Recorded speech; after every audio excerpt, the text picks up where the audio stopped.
नमस्कार दोस्तों, भूतों की इस रहस्यमय दुनिया में आप सभी का स्वागत है। कहते हैं कि भारत में एक ऐसी जगह है जहां पर पूर्णिमा की रात कभी नहीं जाना चाहिए। ये जगह है पुणे का 300 साल पुराना शनिवार वाड़ा। लोगों का ये मानना है कि भारत के one of the haunted places में से शनिवार वाड़ा भी है।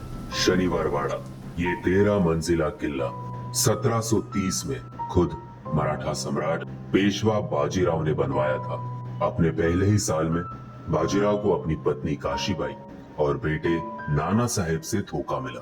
न केवल इतना ही, लेकिन बाजीराव अपनी प्रेमिका मस्तानी से भी जुदा हो गए। कहा जाता है कि इसकी वजह से उन्हें गहरा सदमा पहुंचा और उनकी मौत हो गई। तब से लेके आज तक शनिवार वाड़ा ने सिंहासन की लड़ाई में अपना सब कुछ खो दिया। सन 1828 में एक भयानक आग की वजह से ये किला लगभग जलकर राख हो चुका था। आज तक किसी को नहीं पता कि वो आग कैसे लगी। लोगों का ये मानना है कि ये जगह शापित है और यहाँ बाजीराव के पोते नारायण राव की आत्मा भटकती है। काका, काका मला वाचवा। काका, काका मला वाचवा। यानी कि चाचा, मुझे बचाओ। कहा जाता है कि ये आखिरी शब्द आज तक इस फोर्ट में गूंजते हैं और किसी को इस फोर्ट में चैन से घूमने नहीं देते। पेशवा बाजीराव के बेटे नाना साहेब की 3 संतानें थी, विश्वासराव, माधवराव और नारायण राव। नाना साहेब की मौत के बाद विश्वासराव को पेशवा बनाया गया और इसी वजह से नाना साहेब के छोटे भाई रघुनाथ राव यानी रघोबा चिढ़ गए।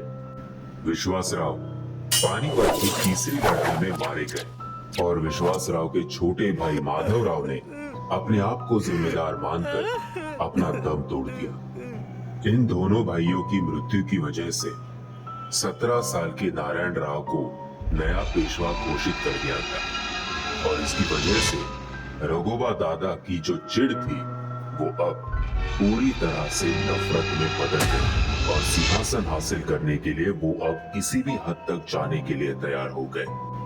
नारायण राव को इस नफरत का अंदाजा था तो उन्होंने खुद के चाचा को घर में ही नजरबंद कर दिया। रघुबा की पत्नी आनंदीबाई ने इसका बदला लेने का तय किया और गणपति विसर्जन की आखिरी रात पर कालबेलिया जाति की मदद से नारायण राव पर हमला करवाया।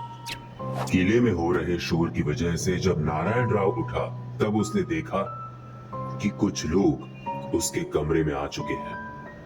वो उस लोगों से भाग निकला। काका, काका मला वाचवा। काका, काका, काका मला वाचवा। लेकिन वो पकड़े गए और मारे गए।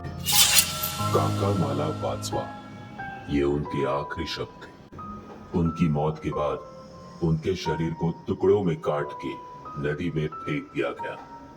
उनकी आत्मा को कभी भी शांति नहीं मिली, इसीलिए ये माना जाता है कि उनकी आत्मा आज भी शनिवार वाड़ा में आती है।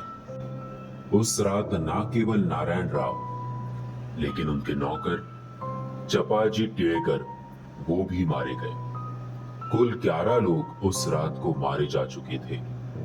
11 में से 7 ब्राह्मण्स थे, 2 नौकर थे, 2 मेड्स थी और एक गाय भी मारी गई थी। लेकिन 2023 में भी ऐसे कहा जाता है कि काका माला वाचवा, ये आवाज हमें आज भी शनिवार वाड़ा में सुनाई देती है।